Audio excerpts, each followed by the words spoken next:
Hi, everybody. Thanks for joining me today. My name is Todd Menard. Today we're going over the Greater Phoenix Metropolitan Housing Statistics for the week ending May 4th, 2025. Let's get right into our numbers. This past week, we had 78 days closed on market, a 3.42 months supply. Absorption rate was at 29.28. Average list price this past week, 786,293. Average sale price this past week, 603,498, and our list price to sale price retention came in at 97.20. Active inventory this past week declined 1.8% to 26,390 available properties. Pending is at 4,898, and closed units for the month of April, is 7,728, but those numbers aren't quite washed out yet. That's why they're still on here. More than likely by the 6th, by the end of the week, even the 8th, we should certainly have all the data in, and we'll be providing you with the month-end report at that time. Looking at new listings, we took 2,139 new listings this past week. That was up 3.3%. Days on market for active is at 92 and for closed at 78.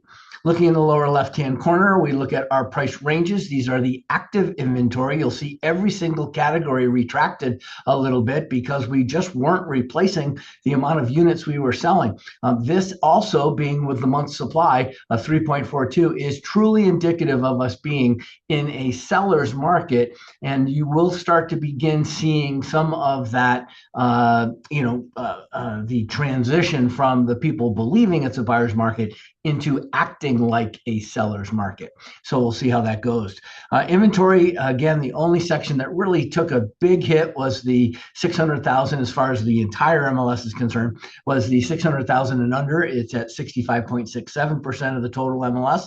19.55% is the $600 to $1 million properties, and the $1 million and over is sitting at 14.78. Taking a look at the spreadsheet where everybody gets to be the expert, we have these 2025 and 2024 same week columns to compare, and we also have week over week.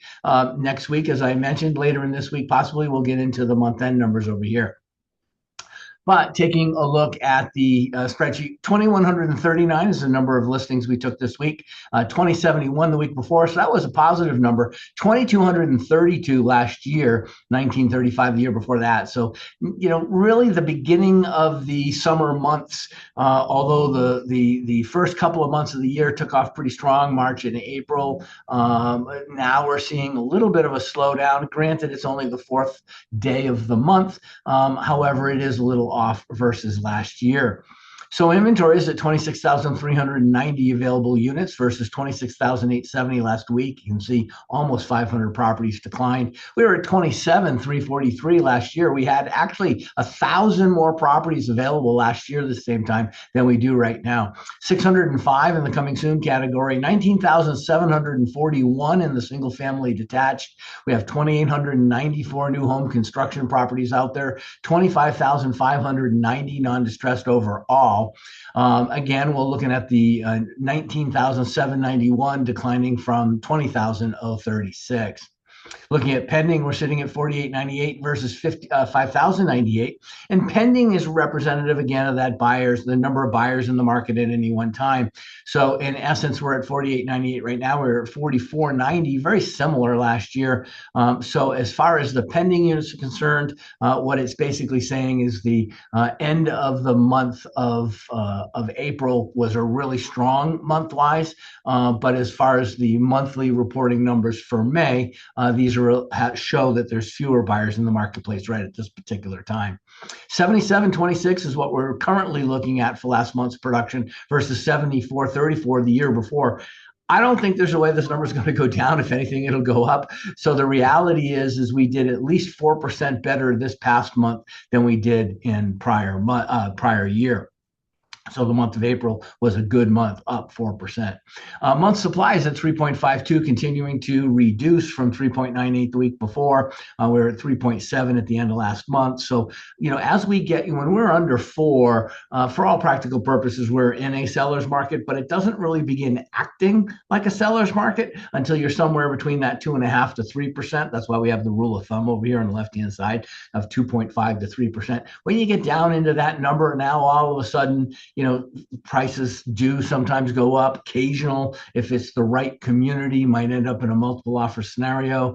But again, we're seeing properties, not as many properties being put on the market, and about the same number of people in the marketplace from a buyer side. So that will consume inventory if we're not adding. Taking a look at the average list price, median list price, all the way down to median sale price, you see that the median sale price of what sold and recorded this past week was down about $6,000. Again, this is just kind of seeing if there's a lid coming off something, or if maybe the lid's screwed on a little too tight. It will let us see the marketplace from that perspective. Right now, the decline week over week just meant that there were the median price of the properties that closed were about $6,000 less. Taking a look at days on market, we're at 78, a little bit slower than the 70. We're trying to really, if it's a brisk market, you'll get down into that 70 days on market, and that's really the sweet spot of the bat. We're looking at a sale price, list price to sale price retention of 97.20, a little bit less than it was the week before, and certainly 0.3% less than last year. And what that's basically saying is sellers are being a little more creative. They're discounting their home a little bit more. If there are concessions required for a buyer to be able to have enough funds to close, then sometimes the buyers don't ask for as much of a property discount off the list price. They're more concerned with the amount of money they can get contributed to their closing costs on the back end. So that's what's going on right now. We'll take a look at what happens next month or next week on Monday. We'll see the week over week analysis that day. And by then, by Friday, probably Monday at the latest, we'll have our month-end statistics reported to everyone. Thanks, everybody. Hope you're having a good day. Look forward to talking to you soon. Call me if you need me. Always here for you.